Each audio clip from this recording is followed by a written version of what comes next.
Olá, gente, boa tarde. Meu nome é Tâmila Talarico. Eu sou sócia líder de blockchain e cripto na UI. Sou filha da PUC, com muito orgulho, tanto de graduação como mestrado. É uma honra estar aqui. Acompanho o ECOA já há um tempo. Fiz toda a minha parte o meu curso de programação de contratos inteligentes em blockchain fiz aqui e eu sou advogada. Então, assim, Nasser e Gustavo realmente têm feito um trabalho incrível e fico muito honrada de estar aqui. Eu não trouxe slides, então eu vou propor mais uma conversa, né? Queria começar falando um pouco, a gente está num evento sobre futuro descentralizado. E aí eu queria propor essa discussão, que descentralização é essa? A gente está falando de uma descentralização absoluta, ou a gente tem um espectro aí de descentralização? Como é que essa descentralização vai efetivamente afetar as finanças? Vou tentar fazer um pouquinho essa conexão, tá? Então, assim, começar pensando nesse paradoxo, ou aparente paradoxo da Web3, que é basicamente um movimento de uma comunidade para atribuir ou para garantir a propriedade digital dos usuários dessa comunidade. Né? Então, a gente está falando de um movimento ou de uma tecnologia que não tem dono e que busca, basicamente, garantir que os seus usuários sejam donos dos seus dados digitais, dos seus ativos digitais.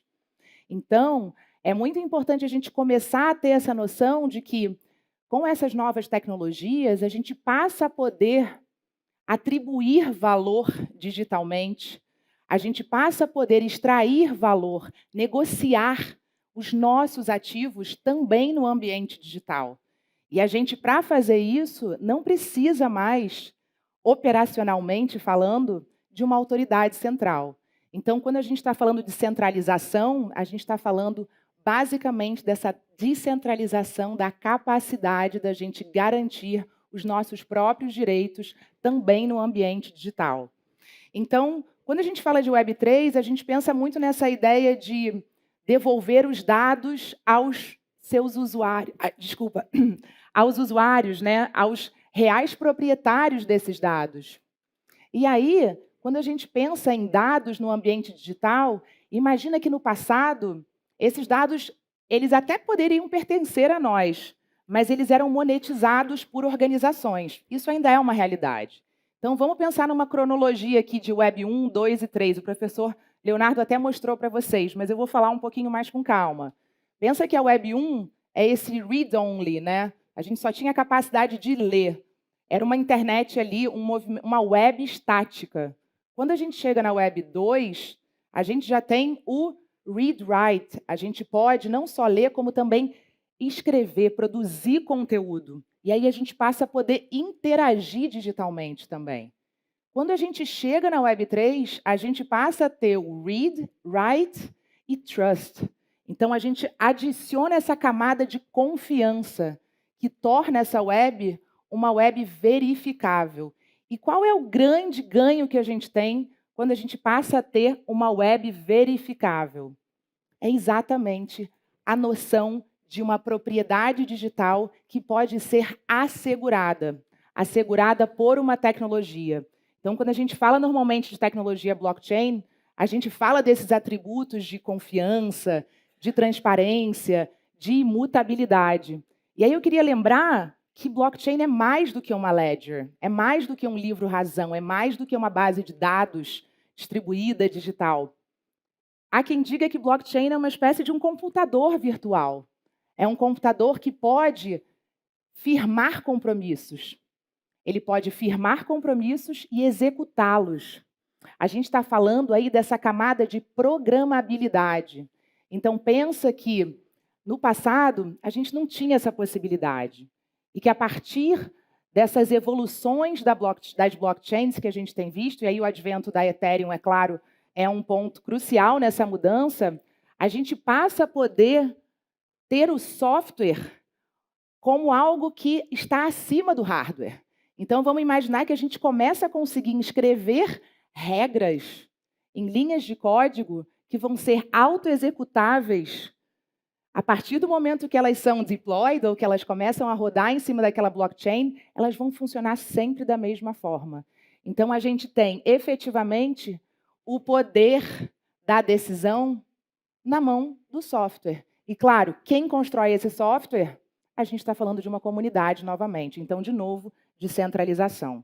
Tá? Então, assim, quando a gente fala de Web3, a gente também diz que a gente passa a ser a nossa própria carteira digital.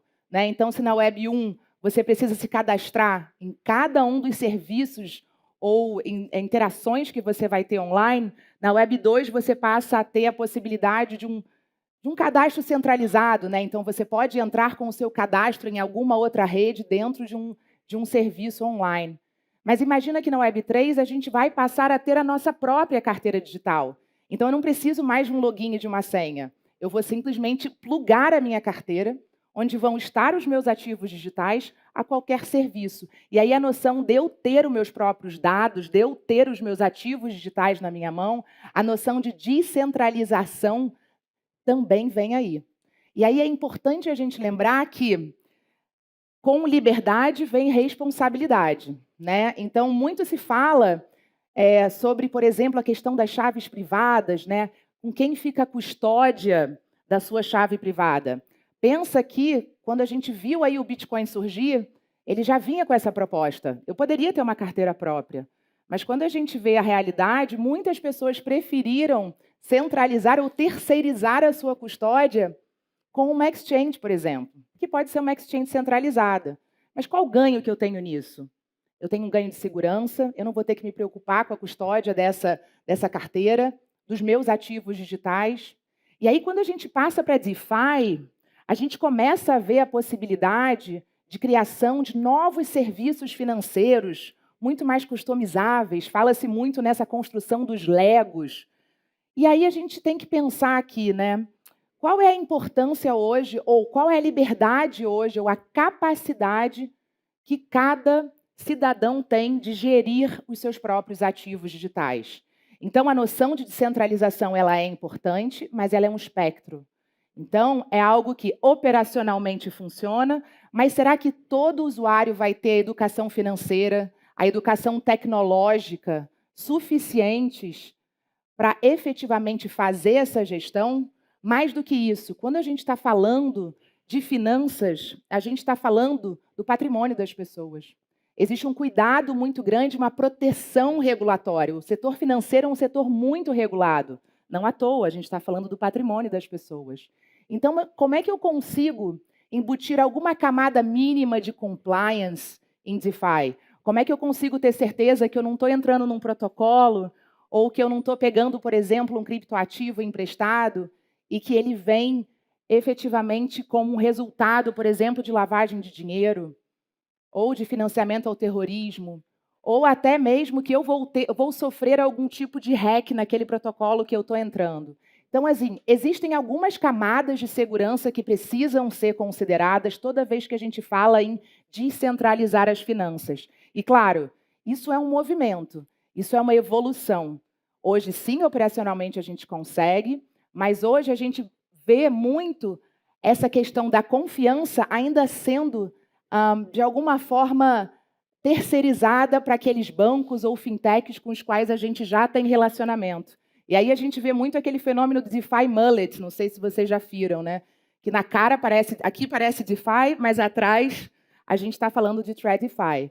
Então, a grande discussão aqui é qual é o nível de centralização que a sociedade está preparada para receber. E, claro, a gente tem nichos, né? Mas é preciso que a gente tenha esse cuidado, que as instituições, que o regulador possa auxiliar na proteção da sociedade. E aí, rapidamente falando de regulador no Brasil, o Banco Central, por exemplo, diferentemente da maioria dos bancos centrais, está falando em uma CBDC, o Real Digital, que vai trazer um protocolo de compliance mínimo para a gente poder desenvolver aplicações de DeFi em cima. Então, a discussão aqui e a provocação é muito no sentido de a descentralização absoluta, ela é uma realidade agora? Provavelmente não. Ela vai ser no futuro? Difícil a gente dizer.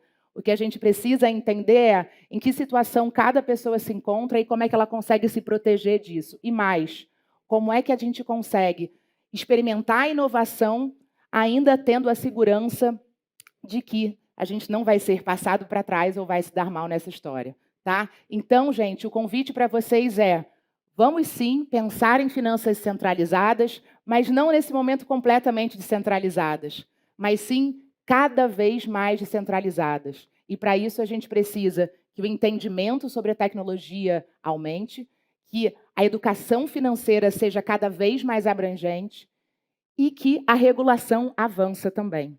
Então, agradeço a vocês e fico aí à disposição para a gente conversar daqui a pouco. Obrigada.